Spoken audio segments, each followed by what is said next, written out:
My name is Brandon Vaidyanathan. I am a professor at the Catholic University of America, and I'm going to talk to you primarily about Catholic clergy today and what it means to study flourishing in this population. What are the factors that contribute to their flourishing? What are the challenges and obstacles to flourishing? And I'd love to perhaps in some of the discussion think about whether some of what we're finding here travels to other Christian denominations as well. The Catholic Church is sort of particular. It's people say it's the sort of the oldest transnational organization, right? It's been around for some 2,000 years, and it's been around the world, and its sort of centralization and visibility has made it quite a prominent subject of critique, especially in light of the recent sex abuse scandals that have erupted uh, over the last 20 or so years. I think it's been going on for longer than that, but it's become much more visible in the last couple of decades. And now we're seeing increasingly a lot of other institutions, whether prominent Christian pastors. You can think of people like Ravi Zacharias and others who've come under scrutiny for other forms of abuse. We've looked at there's research on the Boy Scouts and on other organizations as well, coaches, right? I mean, so increasingly in the last couple of decades, we're seeing the various ways in which sexual abuse happens in institutions, and it's not just restricted to Catholics. It's not just restricted to children being the subjects of abuse. And so, what we're looking at in this, and what I'm going to share with you, primarily has to do with a very recent study that my team and I conducted, called the National Study of Catholic Priests, which we did in 2022. And this was a nationally representative survey of diocesan and religious priests. So in the Catholic community, there are two main kinds of priests. Diocesan priests are those who are tied to a particular geographical territory or diocese. They're overseen by a bishop. And then there are religious priests who belong to communities. They're called religious orders. And so you might have heard of the Jesuits. They run a number of universities in the United States, like Fordham and so on, Georgetown and so forth. And the Pope is a Jesuit, right? So those are religious communities that are not territorially tied. And they have a different kind of structure. They live in community rather than being tied to a particular parish. They're not overseen by a bishop. They're overseen by a religious superior. Those structures matter, and I'll tell you a little bit more about how they affect flourishing. But we looked at a national survey that represents that entire population. We contacted 10,000 priests and got a 36% response rate. The total number of priests in the United States is around maybe 37,000, and we got a mathematically representative sample of 10,000 from that. And then the response that we got to our survey, which was fielded by Gallup, was 36%. This is the largest survey of the U.S. priesthood conducted in the last 50 years. There was a sociologist named Andrew Greeley who conducted the first large-scale survey, which had about 5,000 respondents in the 1960s. And in addition to the survey, though, we also did a number of in-depth interviews. So we spoke to these priests at length for an hour and a half or so. And on top of that, we also did a census of the U.S. bishops. And so there are probably, I would say, close to 150 bishops. And so we had 67% of them respond. I can't remember the exact numbers at the moment, but that was the composition of this study that we conducted, right? So a survey of priests, follow-up interviews with priests, and then a survey of bishops, and that's the basis of the results I'm going to share with you. And all of this is coming on the heels of this ongoing crisis in the Catholic Church. It's in its attempt to come to grips with the sexual abuse scandal, which in the early 2000s, there was an expose by the Boston Globe, and you might have heard of the movie Spotlight or maybe seen it.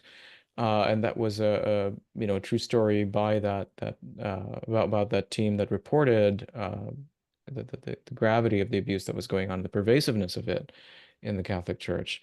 Some 4% of Catholic priests were accused of abuse. So the implications of this crisis have been pretty severe. They've certainly eroded trust in not just the Catholic Church as an institution, but also religion as a whole. They've really contributed to the secularization of the United States. But then there are also the attempts to try to implement policies in the wake of this crisis, right? So try to figure out how to repair the damage and put in place policies that would ensure that this abuse does not happen again. What happened in 2002 was the Catholic Church instituted something called the Dallas Charter. It was a charter for the protection of youth and children. And what happened was that the bishops imposed this charter on the priests. So there was a zero tolerance policy for any credible accusation of abuse could lead to immediate laicization. So you'd be stripped of your priestly faculties and would no longer be able to serve in ministry. But the bishops themselves were exempt from this policy. And then it turned out in 2018 that there were more reports of bishops who themselves had been some very prominent cardinals who had been revealed to be abusers themselves. So that further eroded trust within the priesthood. And so that's the context in which we are conducting this study, where we're trying to assess how are priests faring given the legacy of the crisis and its implementation. So I'm going to talk to you today about a few themes from our data. The first is on well-being and burnout, which are two key aspects of looking at a population that's flourishing or not. We're going to look at the role of trust in relation to flourishing, and particularly priests' trust in their bishops. So given that bishops had imposed a charter and imposed a policy on priests and then themselves were exempt from it, how has that affected priests? And how do they feel today about whether they can trust their bishops to support them if there's, say, a false accusation of abuse made against them? Do they think that the bishops are going to care for them and support them or treat them as a liability and primarily value, say, the diocesan funds as opposed to the reputation and integrity of the priest? We're going to talk a little bit more about how priests navigate this sort of, I don't want to call it post-crisis environment because we're not quite beyond the crisis yet, and think about steps towards a flourishing future. Okay, so that's the roadmap for the next few minutes. So let me start by talking about well-being and burnout. When it comes to well-being, what we're using is something that many of you might be familiar with. Dr. Counted is part of this team at Harvard called the Harvard Flourishing Program, the Human Flourishing Program, which I'm affiliated with as well. And we use this quantitative measure called the Harvard Flourishing Index. And this is a quantitative measure that has 10 questions divided along 5 different themes. One is happiness and life satisfaction. The second is meaning and physical health. Third is meaning and purpose. The fourth is character and virtue. And the fifth is close social relationships, right? So we have 10 questions. Each of these questions is measured on a scale of 0 to 10. And you can have, a variable, a continuous variable from 0 to 100, or even a 0 to 10 variable, and try to see, what the score is, what the flourishing score is on that variable. There are a lot of pros and cons to using a measure like this. It's sort of a quick and dirty way of trying to assess, are people doing well? How's people's well-being, and how do we assess the extent of their flourishing or languishing? It is all self-reported, right? You're asking people how happy are you with your life overall? How satisfied are you with your social relationships, etc. And so it is contingent on the assumption that people know how to accurately assess their own well-being or their ability to act with integrity or virtue or the quality of their relationships, right? And so the way in which I might answer these questions could differ from the way in which my children or my wife might answer those questions with regard to me, right? And so there are a number of challenges with and limitations with using a quantitative measure to assess human flourishing, but that's really the best I think we can do at the moment anyway. We've not figured out a better way to get at that. So this is what we're gonna focus on in the quantitative results. But like I said, we also interviewed priests, and I'm going to share with you some of the qualitative findings when we asked them about their well-being. And so, how are priests doing when it comes to flourishing? We find that they're doing pretty well, right? So the average score out of 100 for priests is 82. And the average score for bishops is 83. So that's a pretty high level of flourishing, and especially if you compare it to the general population, who would score, maybe somewhere around here. These are very high levels of flourishing. And if you use a threshold, say like if you wanted to ask the question of, how many priests are flourishing or how many bishops are flourishing, we used a threshold of 75 to just sort of indicate, that this is really, a marker of flourishing. And here we find that on this categorization, 77% of priests and 81% of bishops can be classified as flourishing or consider themselves to be flourishing, right? Because it's based on self-report. So that seems pretty good on the surface.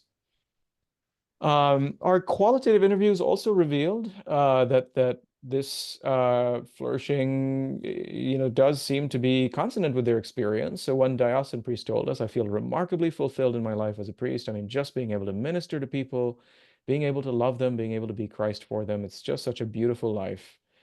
And a religious priest told us, "I'm happy in my life. I find true joy. I love what I do. I love the people. I feel like I'm firing on all cylinders. I every day remind myself how I'm incapable on my own power to do this. I say, God, this is your church. You take care of it. Where you need me, give me what I need. I have a great, healthy community, friends outside the community, a structure of healthy self-care, regular prayer routine, feeling of a sense of support by my staff, my brothers, by the parish, the parishioners, that I'm part of something positive and new and transformative I feel is going on in the Archdiocese. This creativity, this growth, this opportunity, what I do is meaningful and impactful, right? So you can see here a lot of indicators of flourishing, this sense of joy, the sense of community, friends, the kinds of routines and practices, right? The habits that they have, healthy self-care, prayer routine is really important, the sense of support, feeling like you're part of something greater, feeling a sense of meaning, right? So you can see all the indicators from the quantitative index are present in many of these accounts. One of the things I also study the role of beauty in our lives, and one of the things we did in our study, in our qualitative interviews, was we asked priests, where do you find beauty in your ministry? And it's very clear that what they say in response is related to their sense of flourishing. And so there are four main types of beauty that we can say we find in the accounts of priests. Two of them have to do with the ritual life of ministry, and two of them are more sort of appreciative practices. And we can divide these along interpersonal and individual dimensions. And so interpersonally and on the ritual front, you can see that the liturgy and sacraments, so celebrating the Eucharist, celebrating the Mass, administering sacraments to people, these kinds of rituals are one key source of where priests find beauty in the work they do, and in the sense that their vocation is beautiful. On the individual level, the routines and rituals of personal prayer are another space where they find beauty, where they find that encounter with God, that sense of transcendence, that experience of awe, that experience of God's presence and consolation. On the appreciative dimension, you can see on the interpersonal front, relational transformation. So when you're engaged in, say, pastoral counseling or administering the sacrament of confession, you can see people's lives change. You can see, especially with people that you've accompanied for a long time, the way in which God is working in their lives, and that feeling of gratitude for being part of that process, for being a channel through which God can work. And then engaging with art and with nature, and that could be either in the space of the church, or it could be outside in their own personal lives. But those are all the spaces in which they encounter beauty in a way that ties them more deeply to their faith, and they see God acting through such beauty and reinforcing their commitment to their vocation. On the flip side, we started to look at burnout in ministry, right? So there are certainly a lot of positive aspects of flourishing, but there's also a lot of challenges. And so we used to study burnout a measure developed by a group at the University of Notre Dame, led by Matt Bloom in his Flourishing in Ministry survey. And here there are three indicators of burnout that we measured. One was, it happens more and more often that I talk about my ministry in a negative way. The second was, during my ministry work, I often feel emotionally drained. The third was, I usually feel worn out and weary after my ministry work. All right, so those three elements are how we measure burnout. And here we see a couple of interesting things. So younger priests are more likely to report burnout than older priests, and then diocesan priests are more likely to report burnout than religious priests. So here on this chart, you can see the diocesan priests. So these are people, again, who are tied to their, particular diocese or territory, and they're governed by their bishop. And so here you can see that there is this clear pattern that priests who are younger are experiencing more burnout. right? So 60%, say, of younger priests are experiencing some sign of burnout, compared to 32% of priests older 75, right? Or so by and large, the vast majority of older priests have no sign of burnout that they're experiencing. If you look at the comparison of diocesan to religious priests, here you find that, again, religious priests on the whole are reporting, more of them are reporting that they are experiencing no burnout. Fewer of them are reporting any signs of burnout at all, right? So even among the youngest category, 60% of diocesan priests, but 44% of religious priests have any symptom of burnout. So we'll say more about what might be going on here, right? So one of the kinds of things we're hearing from diocesan priests is the sense of expendability, right? So they say that not only is the diocese just looking at me to fill a hole in a parish, just be a cog in a machine, but there's also like I'm expendable on the level of PR. Like if it's convenient, they'll totally throw me under the bus. And there's a sense in which the diocese has become a bureaucracy, and it's really governed by the legal team and by a professionalized HR operation. And priests on the whole are feeling like they're employees in this system rather than feeling like they are part of a community, right? And so it's the professionalization and bureaucratization that makes many of them feel depersonalized. Um, Religious priests have different kinds of complaints about burnout. And so part of what they're talking about is this overwhelming sense of need and busyness, which again comes with a shortage of priests. So over the last few decades, with fewer and fewer priests getting ordained, and that increases the scope of ministry. It increases the sense of overwork that priests can experience. And so here they say not only does this make it a challenge to pray and to get exercise, it also prevents us from being creative. And so that's a different kind of register of burnout that they're talking about, right? So it's more about cynicism among diocesan priests, more about overwork among religious priests. Certainly all those three indicators are present to some degree among both types of priests. Younger priests also feel that the demands that are being placed on them, as there are fewer of them, can be really overwhelming. We heard stories of priests who, when they were ordained, very recently, were immediately assigned to 3 or 4 parishes, right? And that's not something you're prepared to do in your training. Another complaint we had was that the secularization of the world has really led the church to become irrelevant in so many ways in many people's lives. And there's a feeling that if we become irrelevant, it's hard to help people, right? And so that's another feeling of frustration and difficulty. One religious priest told us in our province culture it's politically incorrect to be burned out. And so, is mental health taken seriously? Are considerations like burnout taken seriously? Or are they just treated as maybe a symptom of insufficient prayer or spiritual immaturity, right? And I think there's still a culture in some aspects of the Catholic clergy that doesn't quite take mental health concerns seriously. It's not widely pervasive, but certainly in some pockets, in some cultures, it's certainly the case. Another kind of indicator of flourishing is the role of faith, and particularly certain kinds of beliefs and practices in promoting flourishing or buffering the stressors that priests can experience. And so, in a recent article published by Laura Penix, who I think spoke on this webinar quite recently, she examined the role of the belief in the centrality of the Eucharist among Catholic clergy. So she looked in our data set at the extent to which the belief that the Eucharist is the center of my life, which is a core Catholic teaching, especially for priests, because you're ordained primarily for the purpose of celebrating the sacraments and consecrating the Eucharist and celebrating Mass.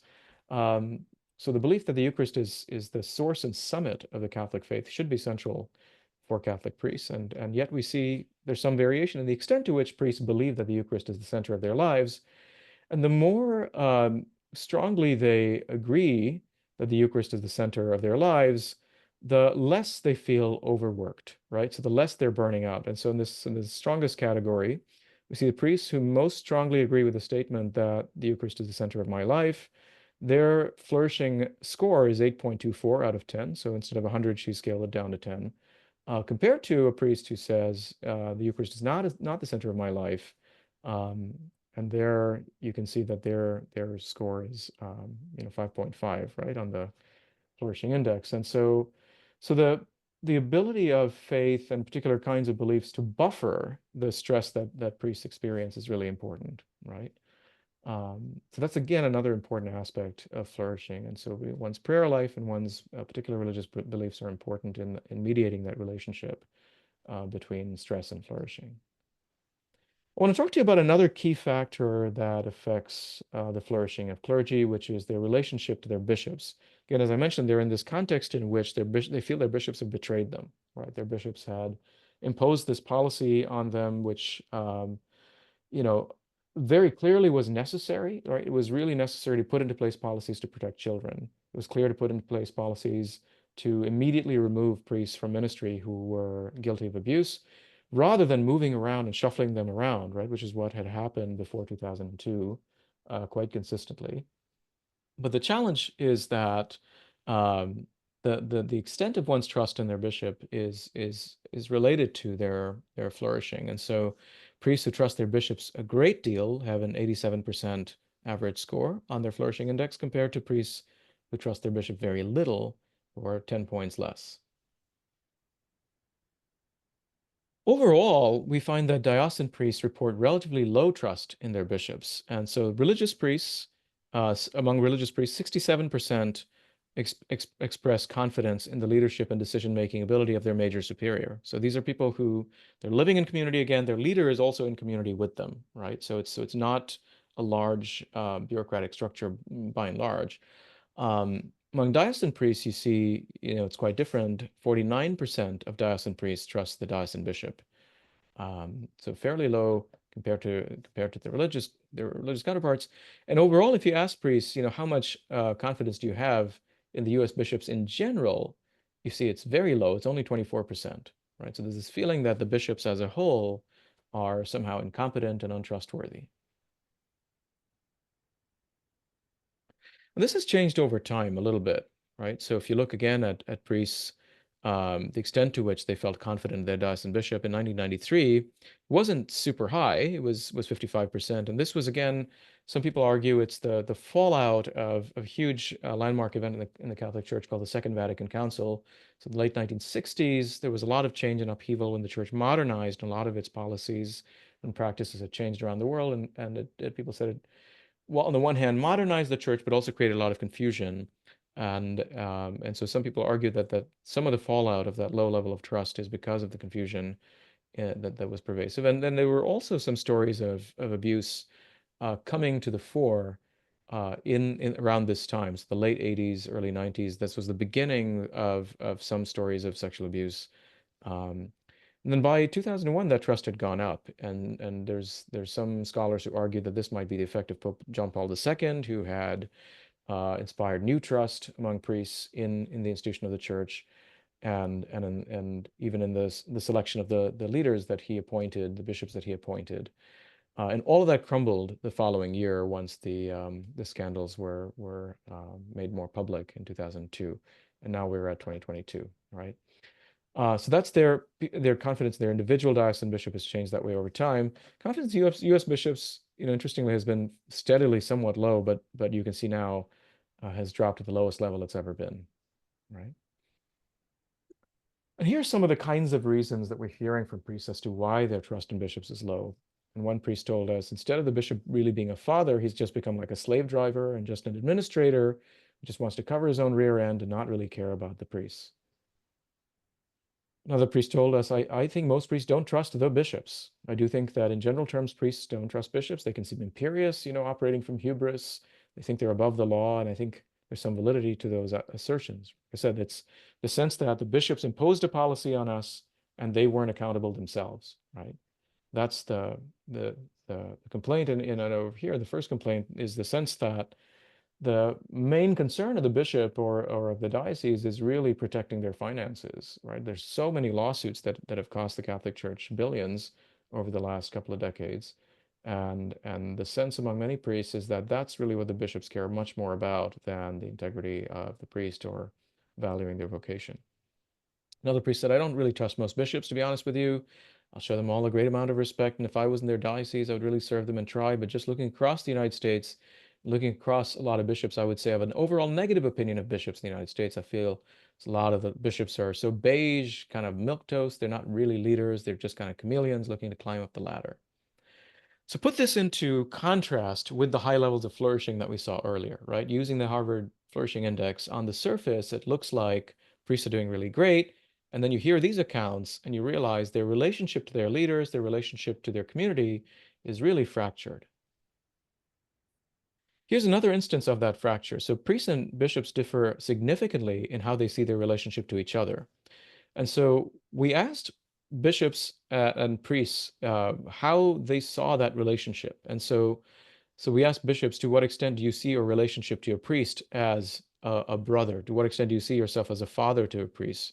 So we find 73% of bishops, for instance, see themselves as a brother to their priests. 70% of them see themselves as a father, 73% as a co-worker, 83% as a shepherd, right?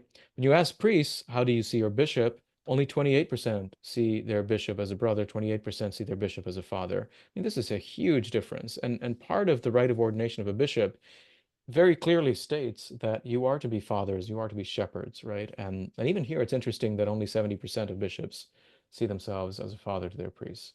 Um, and in many cases, if you have a large diocese of 500 priests and you're a bishop, how can you be a father to 500 guys? So maybe the sort of corporate bureaucratic mindset uh, has become a necessity, but it's very clear that it puts a strain on the real nature of what that bond is supposed to look like. And we'll see as we go on that priests really want their bishops to be fathers to them. Rather, the shepherd, analogy, the metaphor does seem to have at least relatively more priests who see their bishops as shepherds, but certainly not equivalent to the number of bishops who see themselves that way. By and large, you can see that the majority of priests see their bishop as an administrator, right, and more of a bureaucrat than a father. Here's another place where there's a huge difference. We asked bishops, how well would you help your priests with their personal struggles if they asked for help? And 92% of bishops thought they would respond very well in terms of how much they would help their priests. And we asked priests, how much do you think your bishop would help you with your personal struggles if you asked for help? Only 36% thought that their bishops would help them very well. In some of the interviews, we heard these kinds of complaints. One priest told us there's a morale problem in our archdiocese right now for the priests, for the people.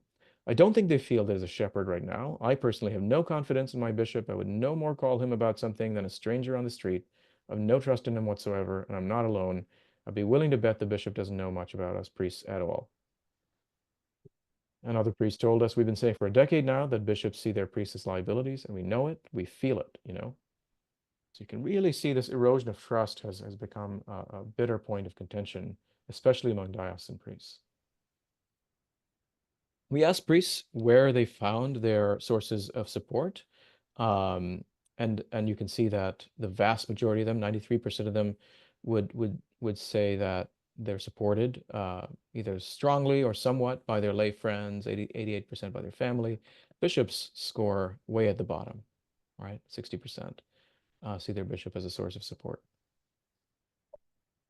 Now, if you look at this trust in bishop, it actually varies quite a bit. And if you remember, 49% of priests on average felt that they could trust their own bishop. And this is an interesting kind of slope, right? It's almost a 45-degree slope. And in some dioceses, you can see it's under 10% of priests on average who trust their bishop. And in some dioceses, it's a full 100%. And there's a tremendous amount of variability. So we tried to assess, like, what is it that explains this variability? And in our statistical analysis, we were really quite surprised to find that it's theological alignment and political alignment with the bishop that is the strongest determining factor. It's not even quite, we thought maybe size could have been the big thing, right? Maybe in the big dioceses, it doesn't make sense to maybe you don't see, or the priest doesn't see the bishop as much. And that does play a factor, but really not as much as alignment theologically and politically, right? So the ideological dimension is really critical. There's also an interesting difference between priests who are ordained in the US versus foreign priests. And foreign priests tend to be much more trusting of their bishop, and much more willing to be obedient and so on than your average US-born priest. If you look at this graph, which looks identical, by the way, for theological and political alignment, when priests feel that they align on theological and political matters, they trust them a lot more, right? Which is very concerning given the polarization of this country, and we would hope that uh, within the Christian community at large, and certainly within the clergy, we should see less theological and ideological polarization, but that's not quite the case. The other big issue we found in our data is that 82% of priests regularly fear being falsely accused of sexual abuse. As one priest told us, living in constant fear of a life-ending accusation that definitely puts a cloud over the priesthood. Honestly, I think most priests have that because the life-ending accusation doesn't have to be based in any reality. It can come out of somebody's 3 years of recovered memory and therapy. You're doomed when it happens. The idea is, anyone can make an accusation. You can pick up the phone, you can call, a diocesan office, you can accuse a priest of doing anything, and then they would immediately be pulled out of ministry, and until the investigation is conducted. And how that process happens varies. It's not really consistent. There's It's not really clear to priests actually in many dioceses what that policy is, what the procedure is. In some cases, because of requirements of transparency, their name is immediately put up on the the bulletin board or in the newsletter and so on, that Father so and so has been accused, or been pulled out of ministry, which it makes it very clear that there was an accusation, and it's impossible to return once that's happened. It just becomes psychologically very difficult uh, to feel accepted, once even if the accusation was baseless. Very few priests think that they would be supported by their diocese or local religious, or by their diocese, if they were falsely accused. So 36% of priests feel they would be supported by their diocese if there was an accusation, compared to religious priests. 85% think that their community would support them, right? 51% of diocesan priests think that their bishop would support them in the case of a false accusation. 86% of religious priests think that their religious superior would support them. Right. So again, you see these important differences between diocesan and religious communities. We also see there's just a lot more support that religious priests feel in their communities. So if you look at the extent to which priests feel that other priests in their community are critical of the policies and practices of that community, 34% of religious priests feel that other priests in their community are critical of the practices of that community, compared to 68% of diocesan priests, right? So they're really in an environment where the culture is largely negative and cynical. 84% of religious priests think that other priests in their religious community are supportive of each other, compared to 60% of diocesan priests. 40% of diocesan priests feel that they'd be seen as a liability if they approach their bishop with personal struggles, compared to only 18% of religious priests. Nearly 40% of diocesan priests feel stressed out when they're talking about their bishop, right? Compared to only 15% of religious. So again, huge differences between these kinds of communities. And the heart of it, we think, is the fear of being abandoned. And so diocesan priests feel you're persona non grata when something comes to light in terms of an accusation. I believe it should be innocent until proven guilty. Lawyers will tell you this. If you have to go see your bishop about something serious, you come in with a lawyer. Then all of a sudden it's adversarial. You're in your corner, they're in their corner. I think that's what the charter unleashed. You are guilty until proven innocent in the church, right? So policies that were put into place to protect the weak, to protect children, the argument is, yeah, they were necessary, it was really important, but look at the unintended consequences they brought about. Everyone's now lawyered up, everyone's feeling that they're a liability. Another priest told us, among the priests, there's a general sense first that the bishops don't have our backs. There's a sense among priests that bishops are against a priest who's been accused, rather than doing what the bishop must do, but still supporting the priest. What's needed is some sense of, yes, we understand what you're dealing with, we're going to support you, We're not an adversary in this process.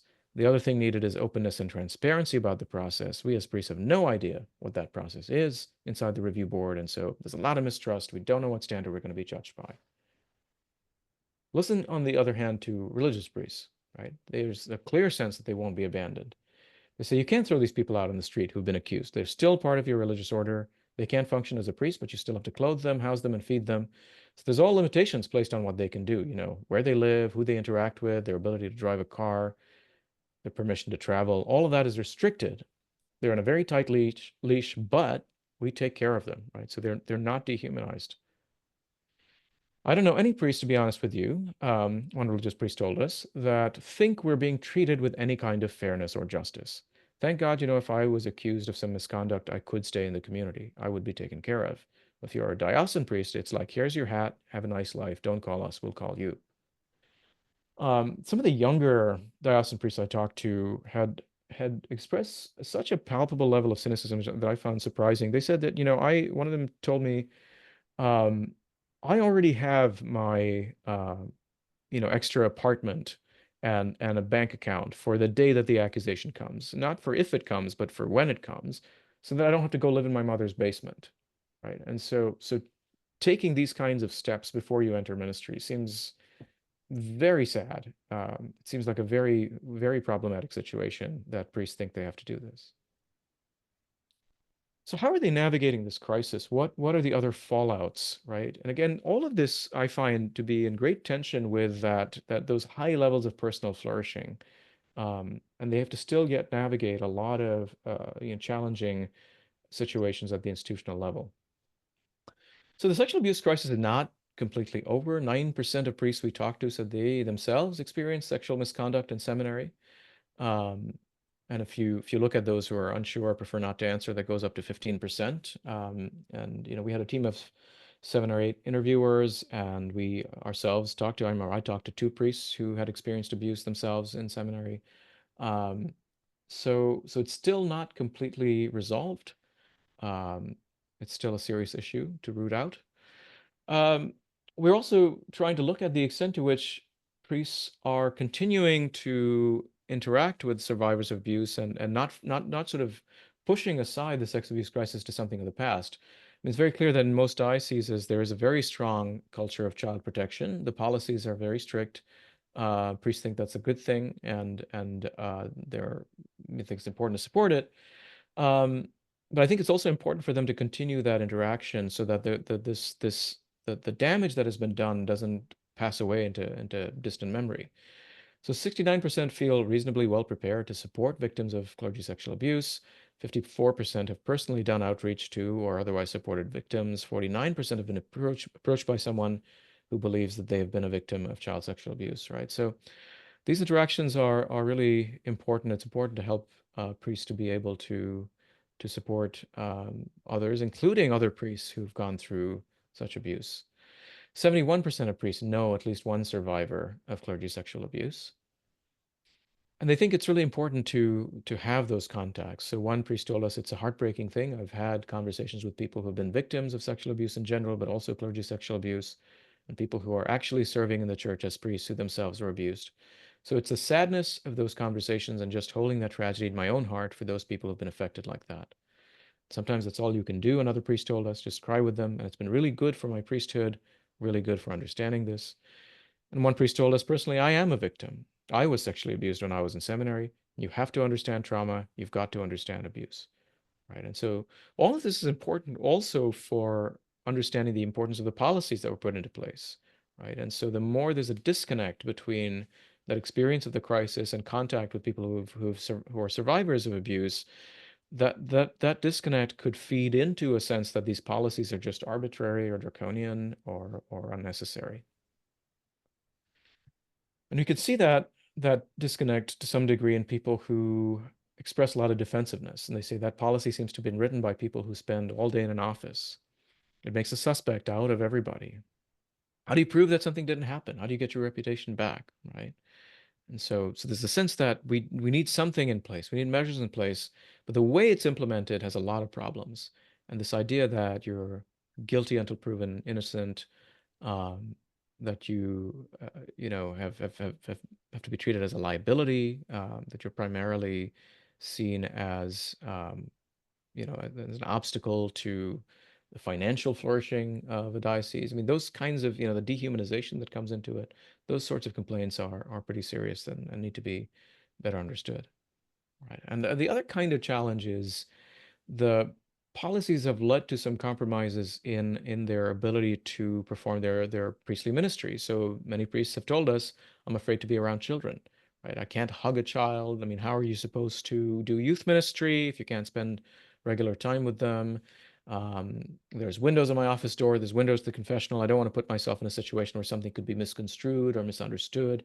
You have to always walk on eggshells. You've got to always think about making sure at every point that people can see you, that there's no opportunity for any kind of accusation. A number of priests told us, this is a horrible price we're paying, but we have to pay it. Trust me, I'm not saying we shouldn't be paying it. We should be paying it, but it's horrible, right? And it's difficult to think about how to be effective in ministry.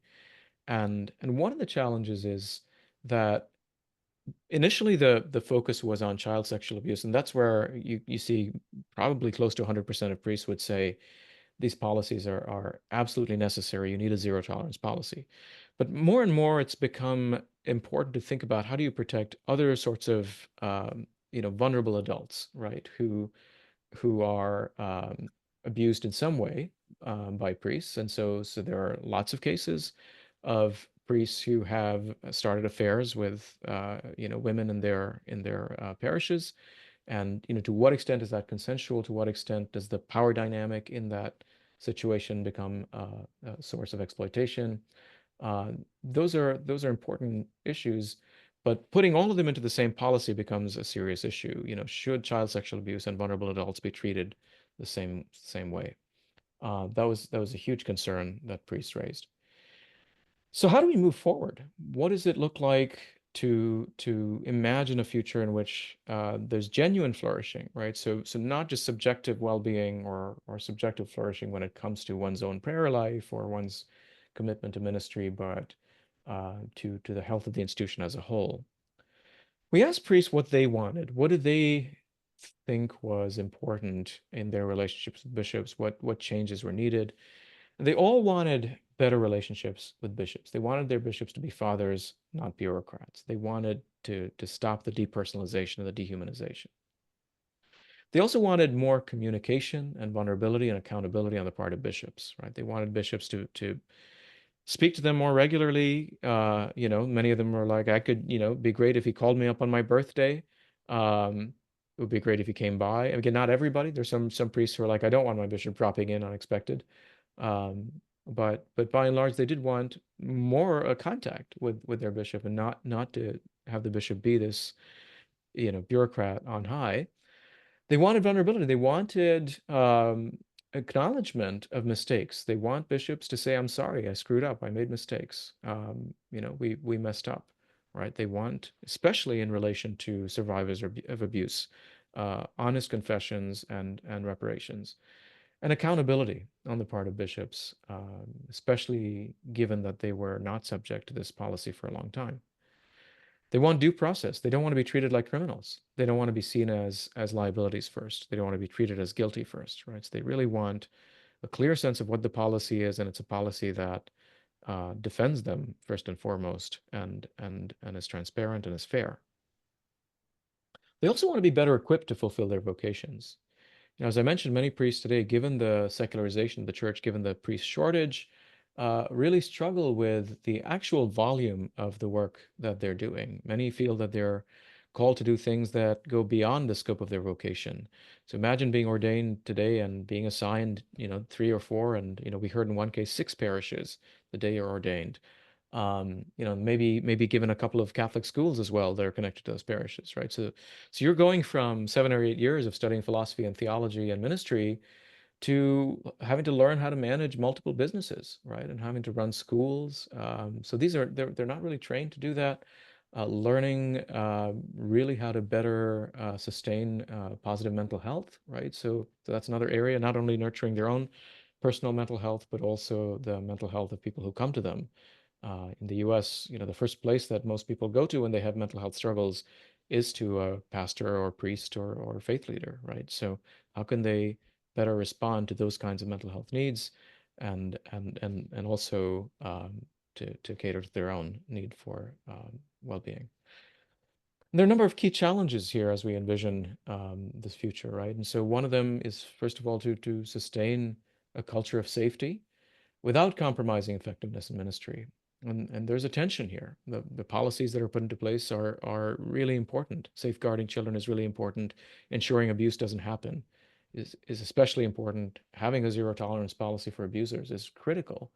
But how do you do that without having um, these sorts of compromises, right? In ministry, where you feel like I can't spend time with people. You know, a Latino priest told us, I can't hug my parishioners. How can I even, that's what we do. I mean, how can I be a priest in my own community if I can't, even culturally express, carry myself the way that we do, right, in our community.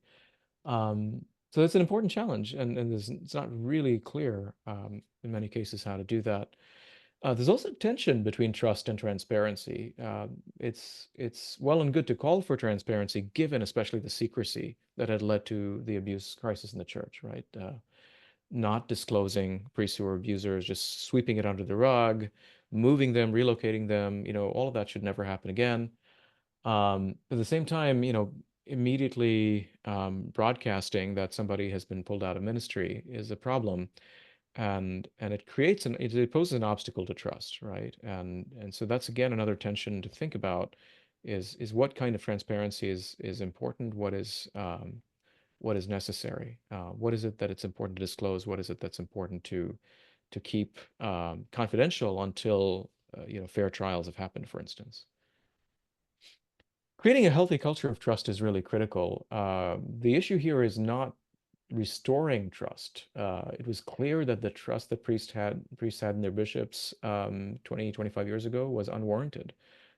They have been betrayed, and the bishops have let them down, and we have to rebuild, right? And so that's really critical to think about what it takes to rebuild, and a lot more creativity is needed. And I think the initiative in many cases will have to come from the bishops. They will have to think about how to rebuild trust, and I think the factors I mentioned around vulnerability, around admitting to weaknesses, but also conveying, for bishops to convey that they are fathers, to convey that they enjoy spending time with their priests.